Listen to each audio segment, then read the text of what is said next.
Hello guys, my name is Srinidhi. I've been working with Unacademy for a few months now.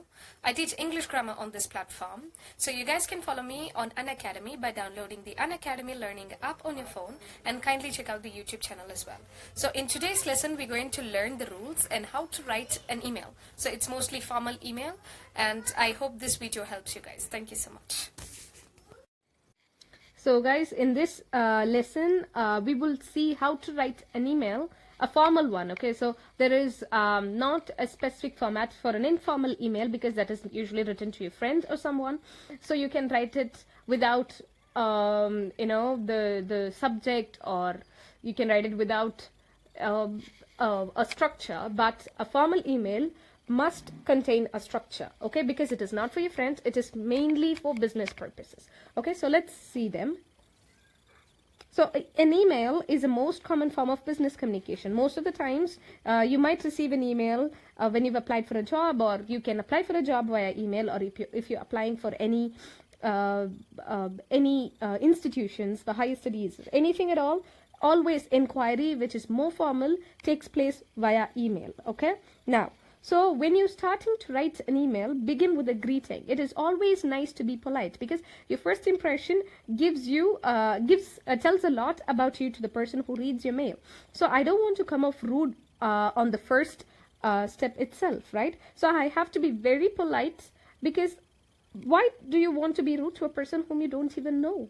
Correct? So always open with a greeting, that is, dear whatever that person's name is. Or if you know that person already, the relationship is more casual. For example, you're writing it to your team lead. So team lead and you will have a good rapport with each other. So then you can write Mr. or hi, whatever that person's name is, or hello, whatever that person's name is. So if you know that person and if your relationship is more casual, then it is okay to use hi or something.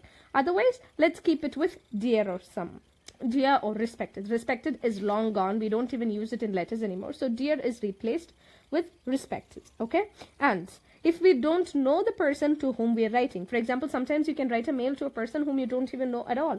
So then you can use dear sir or madam. So here you're not mentioning their name because you don't know who they are, and you're giving a choice. Sometimes the name is very deceiving. Sometimes a person might have a unisex name. So you don't want to, offend them by calling them sir when it is actually a madam to whom you're writing. So it's better to put it in a safer way. Now that you've started with a greeting, thank the recipient. You thank the recipient only when you have say for example, if you're replying to an inquiry, that means somebody has asked you a question and you're replying for that question. So you will say thank you for contacting us, and then you will continue writing it. But if that person is the one who has replied for you, and yet you'll have to thank because they've replied for your message. Sometimes people don't even reply for emails. That is considered to be rude. When someone replies for your email, you thank them. Okay, so if they have contacted you, you thank them by saying thank you for contacting us. And if they have replied also, you say thank you for their reply. If prompt reply, sometimes when they replied really fast, you say thank you for your prompt reply. If they reply, you say in a day or two, say week, keep it month, even after a month they reply you, then you say thank you so much for your reply. Okay, that is also being polite. So always start off with a good foot. You don't want to start with a bad note with a stranger or in a business world, correct? Now, state your purpose. Once that you've greeted, once that you've thanked them, state your purpose. State your purpose is why you're writing that email. So even in letters, you will say, for example, even when you're writing a leave letter to your teacher, you will say what your name is, which standard you're in, which school, obviously the same school, which standard you're in, and what is the purpose of you writing that letter, right? So again, without the purpose of that letter, it is very vague for the person to understand what you're trying to say. It is always better to give them a gist of what you're going to ask them about.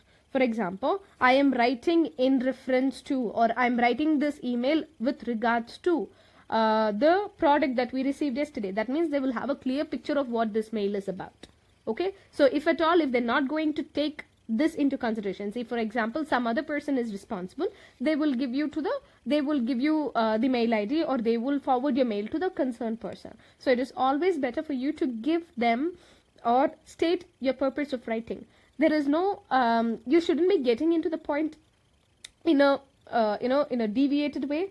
Be simple, be curt, and be short, because emails are not essays. You're not going to write for pages. You're just going to write a few lines, but in those few lines, you'll have to be efficient and polite. Polite is a key word, okay? Now, closing remarks. Okay, that means you've stated your purpose, you've asked your inquiry, or you've thanked them, or whatever is that. What was the purpose of you? I mean, like, the purpose of writing that mail is done.